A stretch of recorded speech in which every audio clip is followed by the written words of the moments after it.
থাপড়াম নিয়ে আসি গেলু দিন হলো তো এমন ডাং ডাঙালু না কি করে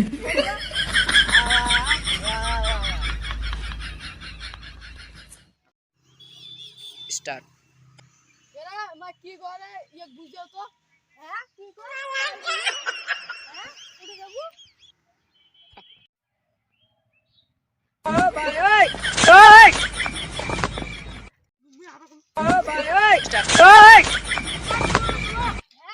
কি করে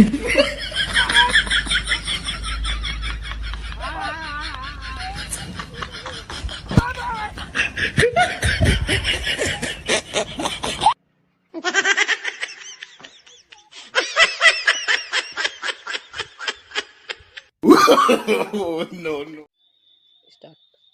হ্যালো আমরা প্রথম ভিডিও বানাতে আসছি এতদিন তো ভিডিও বানাচ্ছি এখন প্রথম ভিডিও বানাচ্ছি আর আপনারা ভিডিওটা দেখার জন্য লাইক করবেন সাবস্ক্রাইব করবেন কমেন্ট করবেন শেয়ার করবেন আমাদের খুবই খাটনি হয়েছে আপনারা দয়া করে ভিডিওটাকে লাইক করবেন সাবস্ক্রাইব করবেন ভিডিওটা যদি ভালো হয়ে থাকে তাহলে কমেন্টে করা দেবেন আর আমরা খুবই ভয় পাচ্ছি যে ক্যামেরার সামনে আসতে ওই জন্য কিছু মনে করবেন না ছোটো ভাইয়ের মতো করে মাফ করে দিন বাই